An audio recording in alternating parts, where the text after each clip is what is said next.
नमस्कार मित्रों। एक विषय है जो हेल्थ से जुड़ा हुआ है। आज की तारीख में लगभग ये मान लीजिए कि 80% जो दुनिया है, जो लोग हैं, वो अपने अपने शरीर की बीमारियों से, नाना प्रकार की बीमारियों से घिरे हुए हैं। किसी के असमय बाल पक गए हैं, किसी को असमय चश्मा लग गया है, किसी को कान की मशीन लग गई है, किसी के घुटने में प्रॉब्लम है, किसी को शुगर हो गई है, किसी को बीपी हो गया है। मतलब अगर आप निरोगी व्यक्ति अगर खोजना चाहेंगे ना, कि किसी से पूछो कि आपको कोई बीमारी है क्या, तो बहुत कम लोग मिलेंगे जो कहेंगे कि बिल्कुल मेरा शरीर स्वस्थ है, मुझे कोई बीमारी नहीं है, मुझसे अधिक खुशहाल जिंदगी किसी की नहीं है। अस्पतालों में लाइन लगी हुई है। दरअसल मैं कई बार कहता हूं कि मेरा दिमाग है ना, दिमाग भी मैंने कहीं गिरवी रख दिया है। मैं अपना दिमाग लगाता ही नहीं हूं कहीं। लोग जो बोल देते हैं, आयुर्वेद का कोई डॉक्टर बोल देता है, मैं उसके अनुसार चलने लगता हूं। एलोपैथिक का बोल देता है, उसके अनुसार चल देता हूं। पंडित जी बोल देते हैं, उसके अनुसार चल देता हूं। मतलब जिन लोगों का नाम है, जिनके पास अच्छी एजुकेशन है, वो जो बोलते हैं वो मैं करता हूं। और वो क्यों बोलते हैं ये आपको पता नहीं है। उनके अपने प्रोफेशन हैं। मैं किसी भी प्रोफेशन के खिलाफ नहीं हूं, ना मैं चिकित्सा के खिलाफ हूं। लेकिन अगर आज जो मैं आपको विषय बता रहा हूं, अगर वो विषय आपने नहीं समझा तो फिर आप बीमार ही मरेंगे, बीमार ही रहेंगे। एक शब्द है, पहला सुख निरोगी काया। काया को निरोगी रखने की बात करते हैं। अब यह शब्द भी गलत है। निरोगी काया नहीं, जो ओरिजिनल शब्द है निरोगी जीवन। अब जब किसी ने कह दिया निरोगी काया, तो विषय को मैंने तोड़ दिया। ध्यान रखना, ये काया कभी भी निरोगी नहीं रह सकती, ये जीवन निरोगी रह सकता है। अब आप कहेंगे कि ये काया और जीवन क्या है, इसमें भेद है। काया का मतलब है शरीर स्थूल, इस स्थूल शरीर के निरोग की बात करते हैं, जो नश्वर है, नष्ट होने वाला है। और जीवन निरोगी क्या होता है कि मेरा जीवन हसीन है। जीवन में क्या है, आपको मैंने एक दो वीडियो में और भी पहले बताया कि ये जो शरीर है, ये शरीर अकेला नहीं है। आपका शरीर स्वस्थ है और यहां से आत्मा निकल जाए।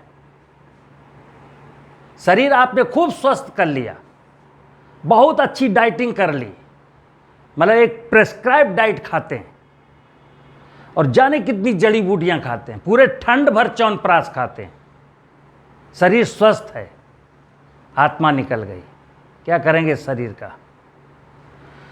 तो निरोगी जीवन, मुस्कुराता हुआ जीवन। निरोगी जीवन का मतलब यह है कि मैं जो हूं, मेरा एक शरीर है, शरीर के अंदर एक आत्मा है।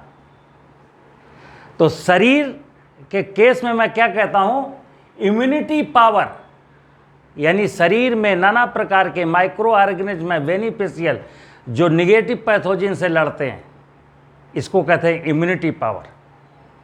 यानी मैंने एंटीबायोटिक नहीं खाई, मैं कोई ऐसा पदार्थ नहीं खाता हूं कि मेरे बॉडी के अंदर जो पॉजिटिव पैथोजन है वो नष्ट हो जाएं। तो पॉजिटिव जो माइक्रोब्स हैं वो हमारे शरीर की सुरक्षा करते हैं, जिसको कहते हैं इम्यूनिटी पावर।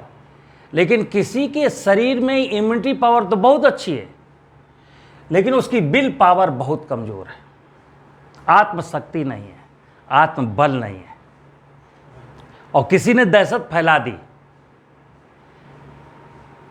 कि ये कोरोना की तीसरी लहर बहुत खतरनाक है, वो डर गया। शरीर का इम्यून सिस्टम मजबूत था, लेकिन विल पावर इतनी कमजोर थी कि वो डर गया।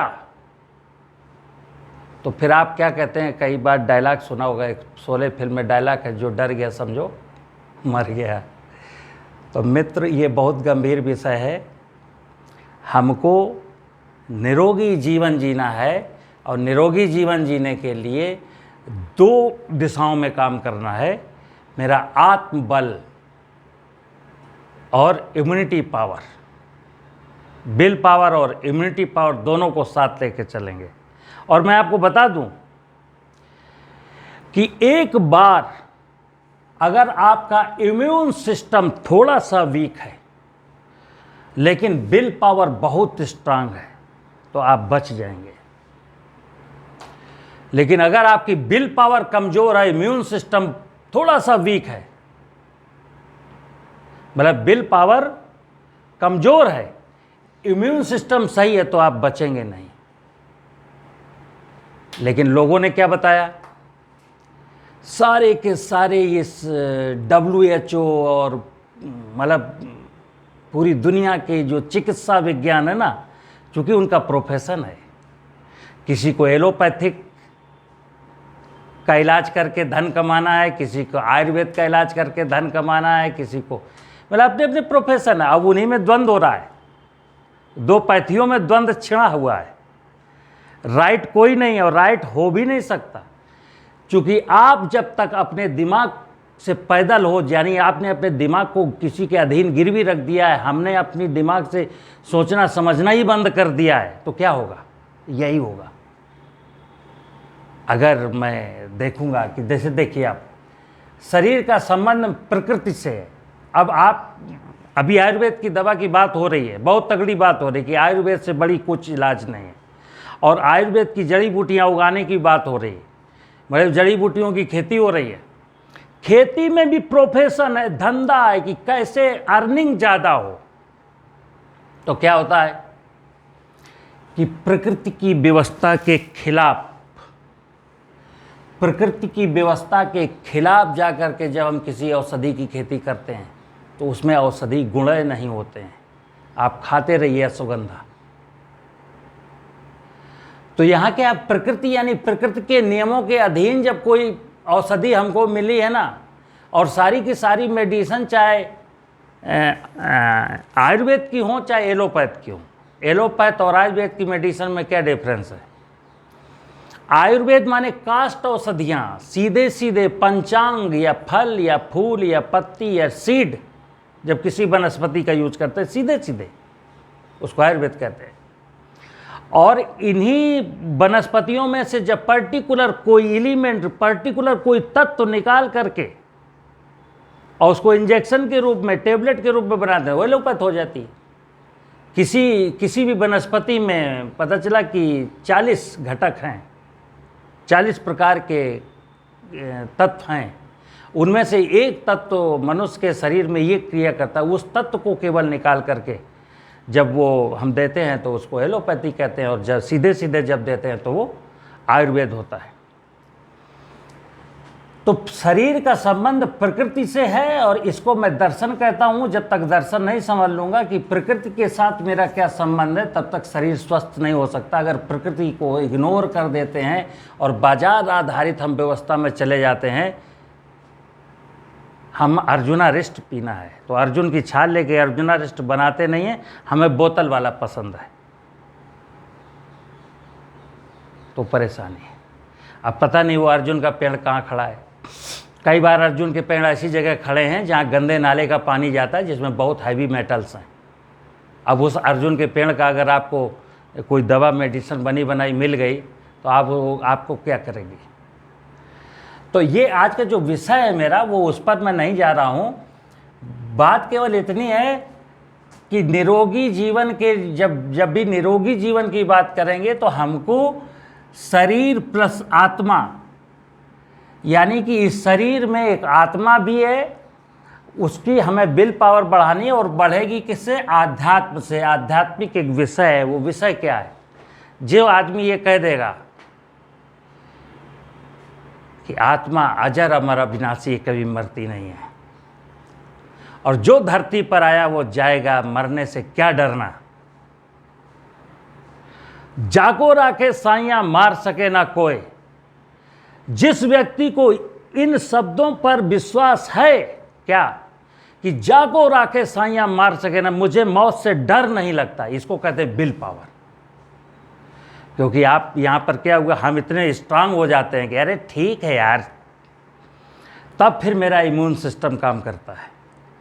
और अगर इम्यून सिस्टम मेरा स्ट्रांग है, सही है, लेकिन विल मेरी कमज़ोर है कि अब तो मरना ही है यार, अब तो मरना ही है यार। और आपने कई न्यूज़ ऐसी सुनी होंगी कि लोग कोरोना से नहीं मरे, हार्ट अटैक से मर गए। हार्ट अटैक किसको होता है?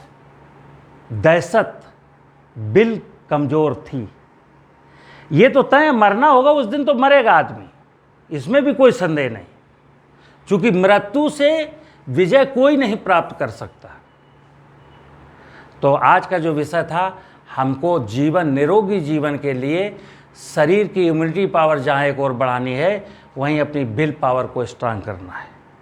विल पावर स्ट्रांग होती है परमात्मा के विषय में डूब जाने से, जिसको हम आध्यात्म कहते हैं, और इम्यूनिटी सिस्टम स्ट्रांग होता है प्रकृति की व्यवस्था में डूब जाने से, जिसको मैं भगवान कहता हूँ। तो भगवान और परमात्मा, दर्शन और आध्यात्म मेरे जीवन के ऐसे विषय हैं कि अगर मैं उसको समझ लूँगा तो मेरा जीवन हसीन मुस्कुराता हुआ गुजरेगा। नमस्कार।